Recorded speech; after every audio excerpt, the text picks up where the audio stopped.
you remember that scene where um, they're escaping the Harkonnen attack on the Atreides city, right? In the middle of the film, the big like onslaught, like the Yeah. blitzkrieg in the middle of the film. That's what Uh-huh. that felt like. It should have been at the end of the film, I feel like. But Yeah, that would have made sense. But have then them you would have barely had to do escape with their lives but at the then you end of would have had that. to do 3 movies. Almost like you have to do a trilogy.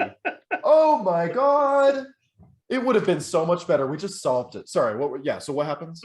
So I can't believe I just solved the movie. Go ahead. they're escaping. Paul and his mom are escaping with the doctor. Dr. Liet Kynes, played by Sharon Duncan Brewster. So they're escaping with Dr. Kynes, and the Sardaukar are chasing them. And they split off in this tunnel section, and Paul and his mom go to one of the dragonfly copters, and Kynes goes out to the sand, and she's like, I live here on Arrakis. I know how to travel. Yeah, she summons the worm, right? Right. And there's this sequence of edits where Paul and his mom are in the helicopter and getting it all prepped to take off and flipping all the switches, and they keep cutting back to the door off in the distance that's like black, and you're like, oh, the Sardaukar are going to come out and start shooting, and it's going to be like that scene in Star Wars where the stormtroopers are shooting at the Millennium Falcon as it takes off. And they keep cutting back to that shot, and then the Sardaukar don't show up, and the helicopter just flies away, and you're like, oh, they got away. I was super tense there for a second. And then it cuts back to Dr. Kynes, and she's getting ready to summon a worm to ride it. And I was like, oh, shit, yeah.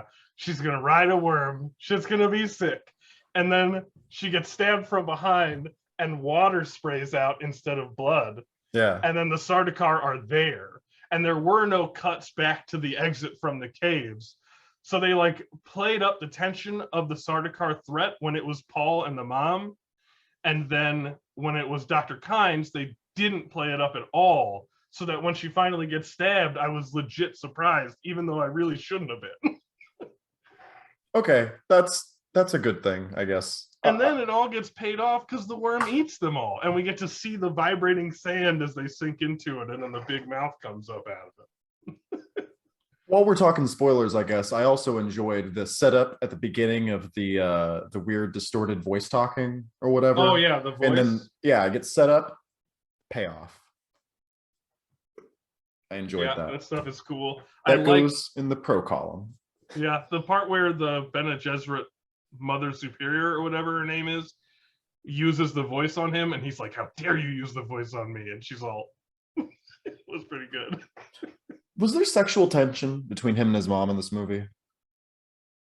I feel like there kind of was. Why the But fuck? it might have just been like, I mean, that's one of those things that's like, having not read the book, I could easily see there being a subplot about it that just wasn't in the David Lynch movie at all, you know? And so I don't know anything about it, and nobody ever talks about it because why would they? Because it's fucking weird. But I can totally see it being in the books. And like, there were definitely shots where I was like, oh, they're comparing his mom to Chani. That's strange. That's a little odd. Yeah. Chani is Zendaya, right? Yeah.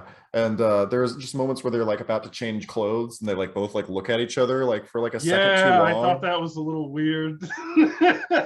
What the fuck? It makes me wonder if that's like really early setup for some plot dynamic in the sequel. A love triangle between Zendaya and his mom. I don't think they do an actual love triangle, but they do like a you care about your mom more than you care about me and the Fremen or something.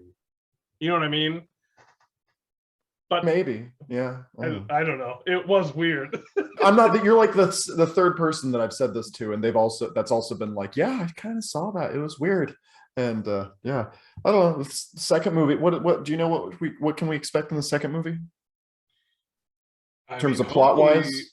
Hopefully we get to see a lot of like, I want to see a lot more of world building about the Emperor and the Guild of Navigators, because that shit is like the really cool stuff that I like is like the idea of this group of people that are the only ones capable of space flight. And so they basically control everything, even though they're not the emperor. And they're like overt consumption of this resource mutates them and warps them until they're no longer human anymore. Ooh. This Yeah, is I like literally, that shit. it's literally 1984. Holy shit. But and then also it's like I do like how it's like an allegory for like natural natural gas or natural resources. It seems like the spices in general. It's like a very clear like climate change, not climate change, but you know, like wars over oil and shit like that. I get it. Very like evergreen topic though, because this is the book was written in the 60s, and then now Yeah. it's still, you know, still prevalent. All right. Thank you so much, John.